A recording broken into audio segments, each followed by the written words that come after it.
about everywhere you go. You go to a different city, a different state. Somebody has New Orleans style or Louisiana style, and that's bits and pieces. Why not come to New Orleans and get the full cake? I'm from the lower 9 where we don't mind dying. I'm from the Wild Magnolia, I thought I told you. I'm from the CP3. You know me. What I'm trying to say is I started from the bottom, and now I'm here.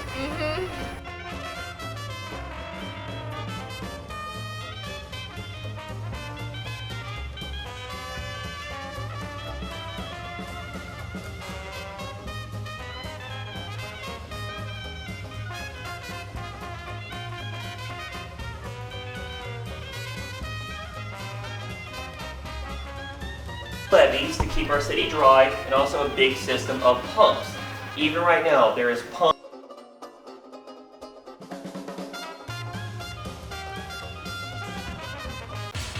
So all of those things inform how platforms are created, how they're run. But what we're going to talk about today specifically is that each platform has what we call a media life cycle.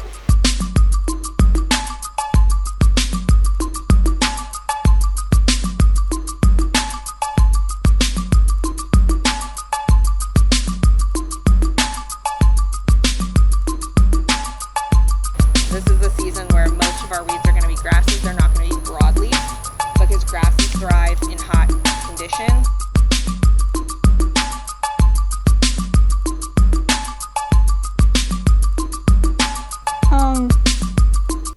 Well, as soon as we came in to New Orleans, like from the airport to the hotel, what I noticed was every block it either looked like, affluent, or it looked like there was a large homeless population. And so I found that to be really striking because it was like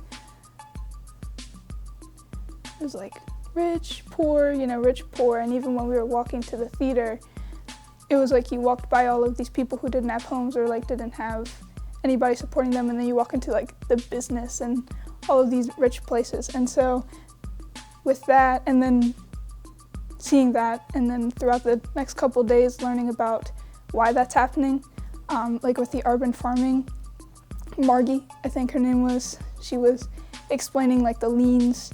Highlight for me was definitely the walking tour with Miss Denise, because I got to experience New Orleans culture from a culture bearer. I really appreciated that she was not only involved within her community from a tourism standpoint, but when we were interacting with other individuals on the tour, she had a strong connection with them, and you could tell that she was a heart of her community. And it was really interesting to hear her explain Treme, some of the architecture and the ancestral roots, as well as the general history of New Orleans. And she was extremely knowledgeable, but delivered it in a way that made you feel connected. I would say the mural painting, because it was something I never done before, and I think that it was a great way to bring everybody together in order to help bring light to like some of the things that are going on in neighborhoods like the lower 9th Ward about, gentrification and how like the culture, especially like Black culture, is like being diminished, especially after Hurricane Katrina. So it was a great way to just bring everybody together to help rebuild that. DJ got another one. So I DJ Travel, I see you, boy.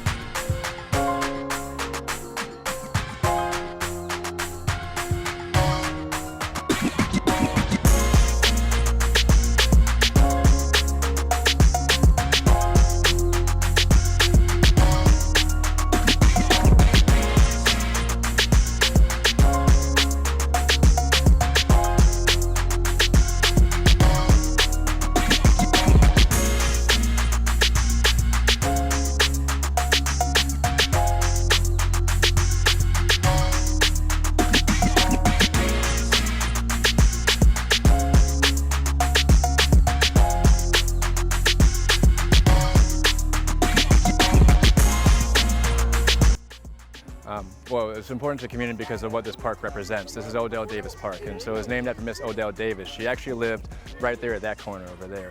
So about 50 years ago, what happens is Odell Davis, she's in the community, she's a part of the activism. This whole area is flourishing. It's got nightclubs, it's got the 9-4 political coalition. And so what they do is they get all the neighbors together and they have everyone move their houses voluntarily for a park itself. So this was just a whole community effort that was happened here in 71, finished in 78. So some of the houses in the community are still from this lot of land. So for this community, this was the apple of it for a very long time. I think President Clinton actually visited here in the 90s is what one neighbor told me. And they had a little like train that goes around the kids. And that's Kay right there, and he actually played in this park too. So for what it was for a lot of the memories, because most of the people who live in this community are from it. And so they've been here for generations. So they have all these fond memories of this park. But then Katrina happens. Right, the community starts slowly dying, and then Katrina just kind of finishes off. If you walk a 3-block stretch right here, you'll see 25 empty lots. You can look around the park and see how many empty lots there are. Those used to be families' homes, right? And so half the neighborhood has to leave, can't come back. All these homes that were in generation after generation are now gone. And so this park gets fixed, right? We get a new playground. I say we, but you know, the community does. The park gets a new playground, and of course Habitat for Humanity, everyone else helps out. But then it's left alone, and it's left to dilapidate over the next 16 years. So right now what happens with this park is what you're seeing is a bathroom that can't be used. You're seeing, a rickety basketball court. You're seeing an unsafe park is what you're seeing. And so the community doesn't feel safe to come here. The lights don't come on at night.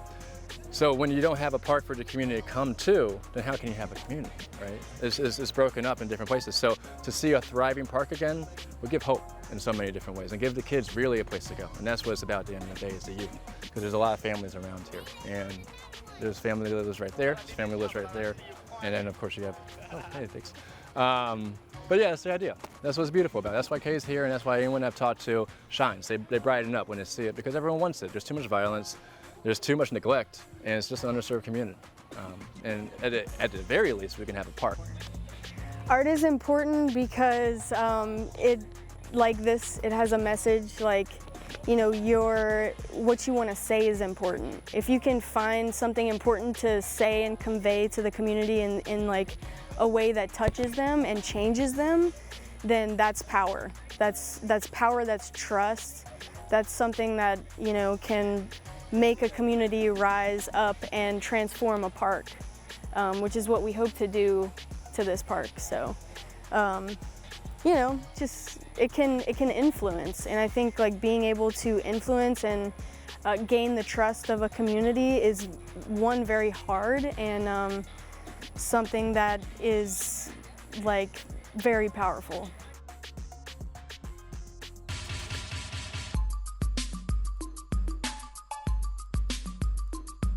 I think it would be definitely the mural. I really enjoyed getting to give back to the community and do something that was hands-on in addition to learning about everything. So, and also too talking to people who were from there and seeing them interact with community members and having them be excited about the mural too. So that was definitely my favorite part. I was not prepared for what I saw the next morning. Okay, after everything was said and done, I can go up to we have 50 floors, I can go up to the 30th floor and look and see for myself. Okay, I went up to the 30th floor, I looked, I said okay, went up higher. I could see the whole city at that point. Okay, and what I saw, like I said, I was not prepared for what I saw. I saw water everywhere. Okay, not, you know, 5-10 miles down the road, but blocks. Canal Street was no longer empty. Okay, you have people everywhere. You have people that went into survival mode. Okay, and by when I say survival mode, I mean whatever I can get, whatever I can get, wherever I can get it, how I can get it. I'll come back to the city. And here's where it gets kind of crazy as far as the media is concerned. So we didn't have all these iPhones and, you know, all the social medias where we could see everything in real time. So we had to rely on what we heard and what we saw. Okay? When I came back into the city, what I saw was something that you would see on one of these apocalyptic movies. I mean, it seemed like people were mentally zoned out, like zombies, like, what the hell happened here? Your life has been turned upside down. And with some type of whatever, food, shoes, clothes, you know, for no reason, all over the place. And just, it wasn't safe. It wasn't safe, there was no help, there was no infrastructure, the fire trucks were underwater, you know, the police department was completely overwhelmed. Certain things that I just couldn't understand from a police officer's standpoint as, how are we going to save the people in the city? Or how are we going to help them? How are we going to get them out of here? Have some type of humility. Nothing pisses me off more than to see a person in distress and you got people just walking by. Oh my God, what is he doing? Homeless people. I haven't seen as many homeless people in this city that I've seen after Katrina in my life, and I was born and raised here. This storm has made a big impact.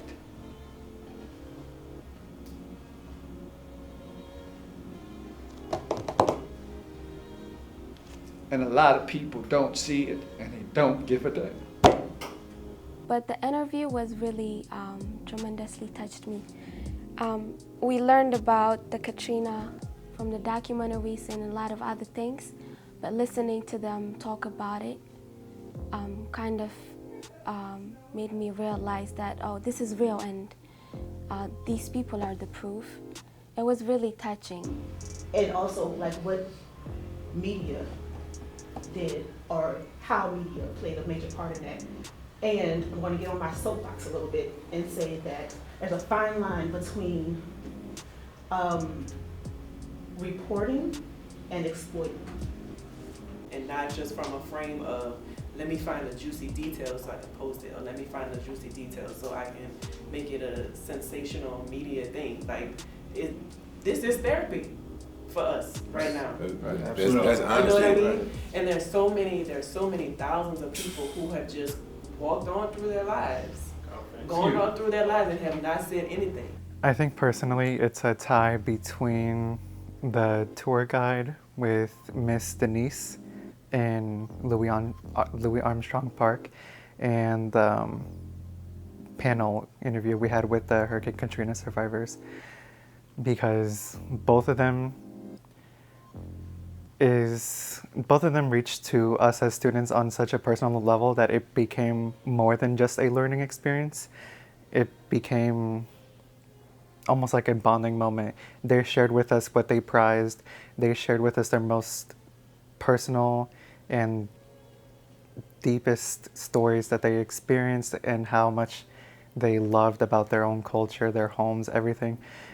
Like I said, it was more than just a learning experience because they truly shared with us and valued us as more than just foreigner students who were here for a school trip. They treated us like actual people, and they made sure that we understood them. And I will always be grateful for that. It was very eye-opening to hear like first-person experiences and to see how it kind of affect people till like this day, 16 years later. I think that the classes were perfectly related because we saw it from two different perspectives. We saw the sociological perspective and we talked about all those social problems, and we were actually able to see them through going there and the residence experiences and the impact of media literacy, especially when we were at the Katrina Memorial Museum and how Mr. Omar was telling us all the stories and all the archives and how he wants to make a change and speak for those victims who are not being counted as Katrina victims, but they are. Everybody up here told their story, and it was tragic, it was sad. But think about it, we all are back here. Everybody up here had a reason to leave and never come back. I know I did, he did.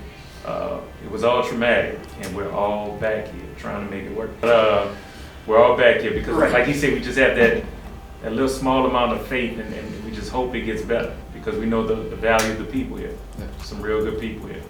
Listening to their stories, like you could tell how much they cared about their community. Seeing how painful it was for them to experience the hurricane and to the loss that they went through, but just seeing how much they cared, like no matter whatever occurred, whether it was losing family, losing house, moving to different parts of the country. That's one thing, like I even wrote in my notes, like after every person's interview, seeing how much they cared. They cared because they came back to rebuild. They came back to be with their families. They came back to just like immerse in the culture because that's the only thing that they know. They believe, they love, and I think it's how much they cared.